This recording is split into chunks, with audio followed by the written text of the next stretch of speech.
दोस्तों स्वागत है आप सभी का तंवर राजपूत वेल्थ में। और यहाँ पर हम लोग कल के लिए चार्ट का एनालिसिस करेंगे। अगर आपको एनालिसिस पसंद आ रहा है तो प्लीज़ यार लाइक शेयर कमेंट जरूर करिएगा। तो यहाँ पर इस कैंडल को आप देख सकते हैं कैंडल किस तरह की बनी हुई है।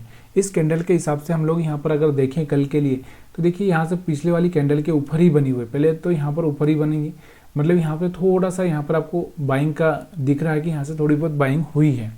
तो यहाँ पर हम लोग कल के लिए थोड़ा सा पॉजिटिव है। लेकिन सबसे पहले हम बात करेंगे स्टॉप लॉस हंटिंग की। अगर स्टॉप लॉस अगर पड़े होंगे तो हम मार्केट क्या हो सकता है, कल उस हिसाब से डायरेक्शन में जा सकता है। अगर स्टॉप लॉस नहीं होंगे तो मार्केट अपने डायरेक्शन में जाएगा।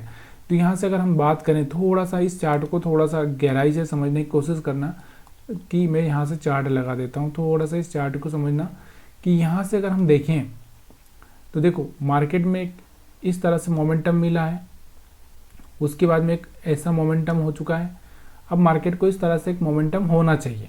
अगर ऐसा हो जाता है तो, क्योंकि अभी तक यहाँ से आपने भी देखा होगा कि यहाँ से एक ऐसा मोमेंटम हुआ था, फिर एक ऐसा मोमेंटम हुआ था, फिर ऐसा हुआ, फिर ऐसा हुआ और फिर ऐसा हुआ। तो यहाँ से अगर हम बात करें तो ऐसा मोमेंटम होना चाहिए। लेकिन ये होगा कि नहीं होगा ये तो किसी को पता नहीं है, किसी को गारंटी भी नहीं है कि होगा कि नहीं होगा। लेकिन हम लोग यहाँ से थोड़ा सा अनुमान इस तरह से लगा सकते हैं।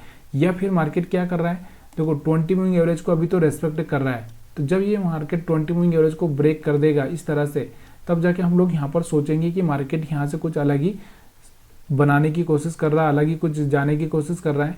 लेकिन अभी हम लोग पॉजिटिव हुई है क्योंकि 20 मूविंग एवरेज के ऊपर सपोर्ट लेके मार्केट ऊपर उठने की कोशिश कर रहा है। हो सकता है कल थोड़ा सा ऊपर की साइड में ओपन हो जाए मार्केट। तो यहाँ से अभी हम बात करते हैं कि अगर कल इस कैंडल के, देखो अभी ये कैंडल ही इसी तरह की बनी हुई है ना कि हम लोग यहाँ पर कोई डिसीजन लेना बहुत मुश्किल हो रहा है। अगर इसके ऊपर जाएगा मार्केट तो हम बाइंग करेंगे, इसके नीचे अगर मार्केट जाएगा तो हम सेलिंग करेंगे। तो यहाँ से आपको ये दिख रहा होगा। और दूसरा ये कैंडल थोड़ा सा दोनों ही साइड में, देखो यहाँ से अगर हम बात करें इनडिसीजन कैंडल दिख रहा है, इनडिसीजन कैंडल है। तो इनडिसीजन कैंडल है तो थोड़ा सा डिसीजन लेना बहुत खतरा है अभी। तो इसलिए हम लोग इसमें क्या करेंगे, हम लोग स्टॉप लॉस हंटिंग के हिसाब से ही इसमें हम लोग सोचेंगे आगे कि क्या हो सकता है। हो सकता है कल मार्केट ना देखो थोड़ा सा अपसाइड या डाउन साइड भी हो सकता है। क्यों हो सकता है, क्योंकि मार्केट में जो कैंडल बना है वो कैंडल थोड़ा सा इनडिसीजन है। इनडिसीजन मतलब लोग थोड़े से टेंशन में रहेंगे कि क्या करना चाहिए क्या नहीं करना चाहिए। इसलिए हम लोग इसको 1 घंटे के चार्ट पर भी एनालिसिस करते हैं। तो यहाँ से 1 घंटे की चार्ट से अगर हम एनालिसिस करें तो यहाँ से आपको दिख रहा होगा कहीं ना कहीं मार्केट ये वाला जो पिछला वाला इसका ये वाला पॉइंट था, तो ये वाला पॉइंट ब्रेक करने की कोशिश किया था, लेकिन यहाँ से रिजेक्शन देख लिया। फिर से यहाँ से वापस उठने की कोशिश कर रहा है। तो मतलब यहाँ से मार्केट इस तरह से ऊपर जाने की कोशिश करेगा। तो अभी तो हम अगर बात करें तो हम थोड़ा से पॉजिटिव हुए। 1 घंटे के टाइम फ्रेम में तक हम लोग यहाँ से ग्रीन कैंडल ही देख रहे हैं। तो यहाँ से 1-2 ग्रीन कैंडल बन जाए तो 750 तक का टारगेट आपको देखने को आराम से मिल सकता है। उसके बाद में अगर हम बात करें इसको छोटे टाइम फ्रेम में यानी कि 15 मिनट के टाइम फ्रेम में अगर हम देखें इसको, तो 15 मिनट के टाइम फ्रेम में आपको क्या दिख रहा होगा, यहाँ से देखो थोड़ा इस चार्ट को छोटा करो।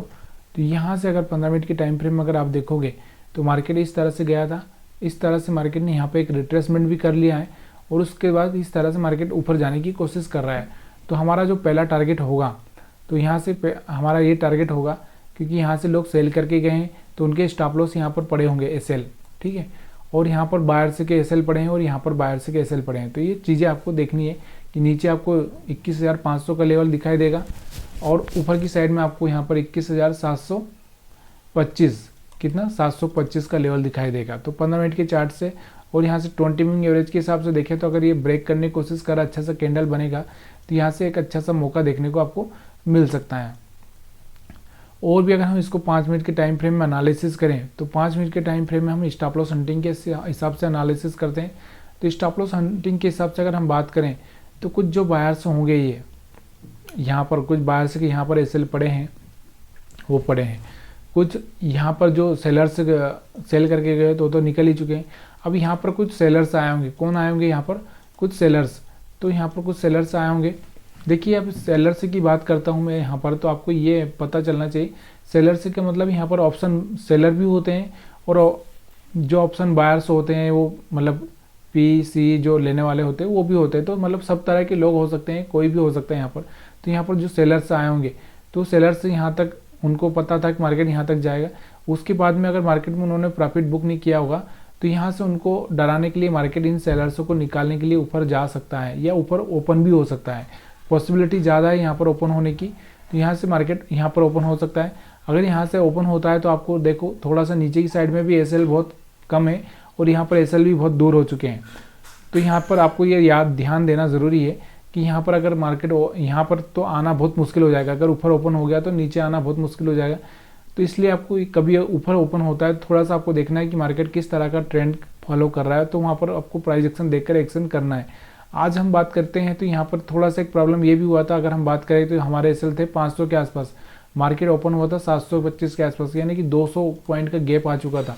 तो ऐसे 200 पॉइंट का अगर गैप आएगा तो मार्केट क्या करेगा, निफ्टी 50 नीचे थोड़ी ना आएगा, ऊपर ही थोड़ा सा रिट्रेस करके ऊपर का ऊपर ही फंसा रह जाएगा।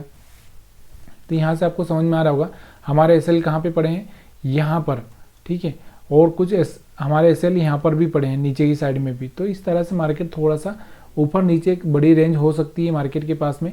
अब ये आपको डिसीजन लेना है कि उस टाइम में मार्केट क्या कर रहा है, बाइंग में जा रहा है कि सेलिंग में जा रहा है, कैसा कैंडल बन रहा है। तो वहाँ पर आपको कैंडल देख के डिसीजन लेना है। दूसरा, आप 20 मूविंग एवरेज के हिसाब से भी आप डिसीजन ले सकते हैं। अगर 20 मूविंग एवरेज के ऊपर है कंटिन्यू तो आप सिर्फ बाइंग का ध्यान देना है। अगर इसके नीचे आएगा तो आपको क्या करना है, सेलिंग पर ध्यान देना है। तो यहाँ से आपको 20 मूविंग एवरेज के हिसाब से भी आपको यहाँ पर ट्रेड करना चाहिए। अब हम बात करते हैं और भी यहाँ पर बैंक निफ्टी की चार्ट की। तो बैंक निफ्टी के चार्ट में आपको बता देना चाहता हूँ कि बैंक निफ्टी के चार्ट पर कल के लिए हम लोग किस तरह से ट्रेड कर सकते हैं। तो बैंक निफ्टी के चार्ट पर अगर हम पूरा एक डे का कैंडल देखते हैं तो यहाँ पर हम देखते हैं कि देखो यहाँ पर, तो यहाँ पर भी एक छोटा सा यहाँ से आपको दिख रहा होगा बैंक निफ्टी में इस तरह से फॉल हुआ था, थोड़ा सा इस तरह से हुआ, एक यहाँ से एक रिजेक्शन देखने को यहाँ से आपको मिल रहा है। तो ये जो रिजेक्शन है यहाँ से, तो हो सकता है कि ये क्या करे, कल यहाँ से एक ब्रेक कर दे, यहाँ से एक ब्रेक कर दे, यहाँ से ब्रेक करके इस तरह से एक बड़ा सा कैंडल बना दे। तो ये भी पॉसिबिलिटी हो सकती है, या फिर मार्केट इसके ऊपर एक ग्रीन कैंडल बना दे। तो दोनों ही तरफ की पॉसिबिलिटी है यहाँ पे। इसलिए आपको थोड़ा सा समझदारी से काम करना है कल, क्योंकि कल आपको ये देखना है कि मार्केट क्या कर रहा है, प्राइस एक्शन क्या कर रहा है, उसके हिसाब से आपको ट्रेड लेना है। ये दोनों ही इनडिसीजन कैंडल है, तो हम लोग यहाँ पर कुछ कर नहीं सकते। निफ्टी में भी और बैंक निफ्टी में भी सेम कैंडल बना हुआ है थोड़ा सा। तो हम लोग इसको 5 मिनट के हिसाब से या स्टॉप लॉस हंटिंग के हिसाब से इसको समझने की कोशिश करेंगे। अब हम लोग, मैं यहाँ पर आपको 1 घंटे का चार्ट लगाता हूँ। 1 घंटे के चार्ट पर हम देखते हैं इसको। तो 1 घंटे के चार्ट पर आपको दिख रहा होगा यहाँ से बैंक निफ्टी 20 मूविंग एवरेज के पास से रिजेक्शन ले रहा है, यहाँ से गया वापस रिजेक्शन लिया, जो कि मैंने आपको बताया भी था। यहाँ से वापस जाके इस तरह से रिजेक्शन ले भी सकता है। तो इसलिए आपको याद रखना है कि यहाँ से बैंक निफ्टी रिजेक्शन लेने की कोशिश कर रहा है 20 मूविंग एवरेज से। तो यहाँ पर एक सेलिंग प्रेशर जनरेट होता हुआ आपको दिख रहा होगा। अगर हम लोग यहाँ पर इसको बात करें 15 मिनट के चार्ट पे, 15 मिनट के चार्ट पर अगर आप देखोगे तो 15 मिनट के चार्ट पे भी ये 20 मूविंग एवरेज के नीचे ही चल रहा है। तो यहाँ से रिजेक्शन अगर लेता है तो यहाँ से मार्केट में एक सेलिंग प्रेशर आएगा। दूसरा, आपको यहाँ पर दिख रहा होगा कि ये हाई था, ये हाई था, उसके बाद ये हाई है। तो यानी कि ये अपना कोई भी हाई ब्रेक नहीं कर रहा है। तो इस तरह से आपको ये भी याद रखना है कि कोई हाई ब्रेक करना ज़रूरी होता है अगर उसको ऊपर जाना है तो, ठीक है। तो यहाँ से आपको समझ में आया होगा। अभी स्टॉप लॉस हंटिंग के हिसाब से अगर हम बात करें तो स्टॉप लॉस हंटिंग के हिसाब से, तो यहाँ पर मैं स्टॉप लॉस हंटिंग के हिसाब से आपको बताना चाहता हूँ कि स्टॉप लॉस हंटिंग के हिसाब से आपको कहाँ पर ट्रेड लेना चाहिए। तो स्टॉप लॉस हंटिंग के हिसाब से आपको दिख रहा होगा कि यहाँ पर मैं चार्ट को छोटा कर दूँ तो ज़्यादातर हमारे एसएल ऊपर की साइड में ही पड़े हैं। बैंक निफ्टी में जो भी एसएल पड़े ऊपर की साइड में पड़े हैं। छोटे मोटे यहाँ पर कुछ एसएल पड़े होंगे, यहाँ पर कुछ एसएल पड़े होंगे, और यहाँ पर भी कुछ एसएल पड़े होंगे। तो मतलब मार्केट में कहने का मतलब क्या है, नीचे की साइड में ज़्यादा कुछ एसएल नहीं, ऊपर की साइड में ज़्यादा एसएल है। तो मार्केट हो सकता है, देखो अभी जब ये हाई ब्रेक करेगा तभी जाके मार्केट ऊपर की साइड में लोगों के एसएल खाने जाएगा। ऐसा तो नहीं है कि हाई ब्रेक नहीं किया और मार्केट ऊपर एसएल खाने जाएगा। तो यहाँ से आपको देखना है कि ये वाली जो प्राइस एक्शन है हायर हाई, अगर ये हायर हाई ब्रेक करता है तो इस तरह से यहाँ से आपको दिखेगा कि ये मार्केट ऊपर जाने की कोशिश करेगा। अगर मार्केट ऐसा नहीं करता, यहाँ से बार बार इस तरह से रिजेक्शन लेता है, तो आपको अंदाज़ा लगाना चाहिए कि वो मार्केट यहाँ पर नीचे की साइड में ही पैसा खाने की कोशिश करेगा। तो इस तरह से आपको याद रखना पड़ेगा। तो यहाँ से आपको समझ में आ रहा होगा। अगर आपको समझ में आ रहा है तो प्लीज़ यार थोड़ा सा कमेंट करके बताइए। तो यहाँ पर आपको ये मेरे को बताना है कि मैंने यहाँ पर क्यों बोला कि यहाँ पर एसएल पड़े हुए हैं। बहुत सारे लोगों को समझ में नहीं आता कि एसएल यहाँ पर क्यों पड़े हैं। तो प्लीज़ यार यहाँ पर मेरे को बताइए कि मैंने ये क्यों बोला कि 47,750 और 47,800 के आसपास में एसएल पड़े हैं। तो ये आपको मेरे को कमेंट करके बताना है कि ऐसा क्यों बोला, और मैंने ये क्यों बोला कि यहाँ पर आपको दिख रहा होगा कि इस लेवल पे यानी कि 47,000 के आसपास एसएल पड़े हैं। तो ये थोड़ा सा अगर आप भी क्वेश्चन आंसर करोगे तो देखो क्वेश्चन आंसर करने से क्या होता है, भले ही क्वेश्चन आंसर करने से एक आदमी अनपढ़ आदमी भी सीख जाता है। तो प्लीज़ यार थोड़ा सा क्वेश्चन आंसर चालू करिए और मेरे को कमेंट करके बताइए कि ऐसा क्यों है कि इसमें, या फिर आप ये भी बता सकते हैं कि ये जो आज का चार्ट है इस चार्ट में कहाँ पर एसएल है और कहाँ पर ये जो आज का चार्ट है, मान लो ये वाला चार्ट है, तो इसमें आप मेरे को कमेंट बता सकते हैं कि यहाँ पर कहाँ पर एसएल पड़े हैं, या आप मेरे को कमेंट करके बताएंगे कि अगर बॉटम में है तो बॉटम में, टॉप में है तो टॉप में, तो इसको हम टॉप बोल देंगे और इसको हम बोल देंगे बॉटम। तो प्लीज़ यार अगर आप कमेंट करके बताएंगे तो मज़ा आएगा इन चीज़ों में सीखने में भी। तो आप सभी का वीडियो देखने के लिए बहुत बहुत धन्यवाद। अगर वीडियो अच्छा लगा तो लाइक शेयर कमेंट जरूर करिएगा। आज भी कुछ शेयर भागे हैं, आपको पता होना चाहिए कि यहाँ पर अगर हम बात करें मीडिया सेक्टर की, तो मीडिया सेक्टर मैंने कल भी आपको बताया था कि अगर आपको एनालिसिस करना है सेक्टर वाइज का, तो सेक्टर वाइज का थोड़ा सा एनालिसिस आप करते रहिए। ऑटो सेक्टर में भी एक अच्छी सी बाइंग हुई है आज, उसके बाद में निफ्टी PSU बैंक में भी बाइंग हुई है। और अगर हम बात करें तो मैंने कल एक मीडिया सेक्टर के बारे में आपको बोला था कि मीडिया सेक्टर थोड़ा सा अच्छा सा परफॉर्म कर रहा है। तो यहाँ से मीडिया सेक्टर हम देखते हैं, तो ये है मीडिया वाला, थोड़ा सा इसमें आज प्रॉफिट बुकिंग होती हुई दिखी है, लेकिन एक अच्छा सा परफॉर्म इसमें कुछ स्टॉक्स हैं जो कर रहे हैं मीडिया में। तो यहाँ से देखो, यहाँ से ये थोड़ा सा हायर हाई ब्रेक करने के ऊपर आ चुका है, तो आपको फोकस करके रखना है। कुछ स्टॉक्स है जो अच्छा सा चल रहा है, जैसे कि अगर मैं बात करूँ तो आज टीवी है, यहाँ पर अगर मैं बात करूँ तो नेटवर्क 18 यहाँ से फिर से एक अच्छा सा जंप मारा है इसने, देखो यहाँ से आपको दिख रहा होगा। तो ऐसे कुछ स्टॉक्स के बारे में देखते रहिए और सीखते रहिए। वीडियो अच्छा लगा तो लाइक शेयर कमेंट जरूर कर दीजिए।